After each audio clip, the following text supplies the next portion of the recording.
Marshal stability taste ही taste डांबरी पृष्ठभागासाठी आवश्यक प्रतिकारशक्ती ठरवण्यासाठी घेण्यात येते। आता आपण या टेस्टसाठी लागणारे साहित्य बघूया।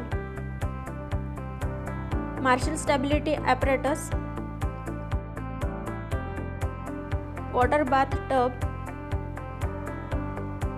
कॉम्पॅक्शन पेडेस्टल, हॅमर, ओव्हन,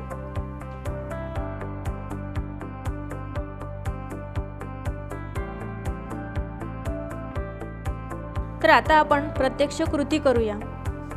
साधारण 1200 ग्रॅम खडी घ्या। खडी ओव्हनमध्ये 150 डिग्री सेल्सिअस ते 160 डिग्री सेल्सिअसवर तापवा। डांबर ओव्हनमध्ये 120 डिग्री सेल्सिअस ते 125 डिग्री सेल्सिअसवर तापवा। खडीमध्ये डांबर सारखेपणाने मिसळा।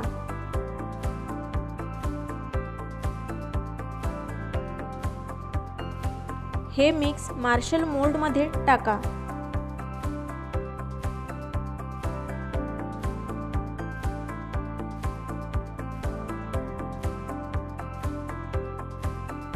स्टँडर्ड रॅमरने मोल्डच्या दोन्ही बाजूला 75 ठोके द्या।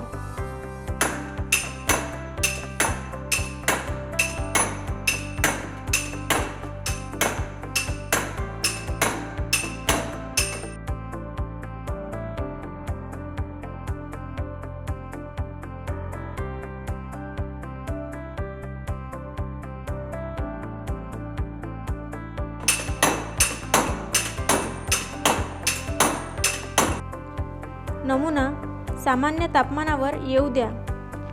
नमुन्याचे हवेत वजन घ्या, त्याला आपण W1 म्हणूया।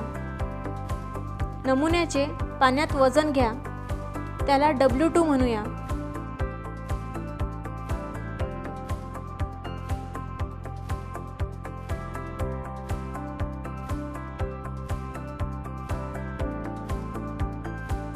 W1 - W2 नमुन्याचे पाण्यात कमी झालेले वजन cc मध्ये घ्या, त्याला V म्हणूया।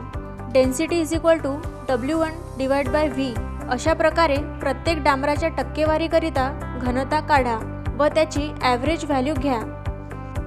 मार्शल स्टॅबिलिटी व फ्लो व्हॅल्यू काढण्याकरिता नमुना वॉटर बाथ टबमध्ये 60 डिग्री सेल्सिअसवर 30 ते 40 मिनिटे ठेवा।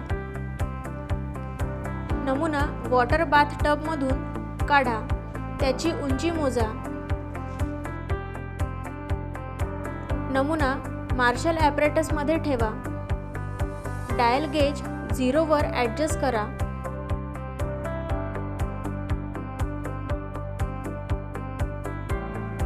व दाब द्या। वरचा डायल गेज लोड दर्शविते तर खालचा गेज फ्लो व्हॅल्यू दर्शवते, याची नोंद घ्या।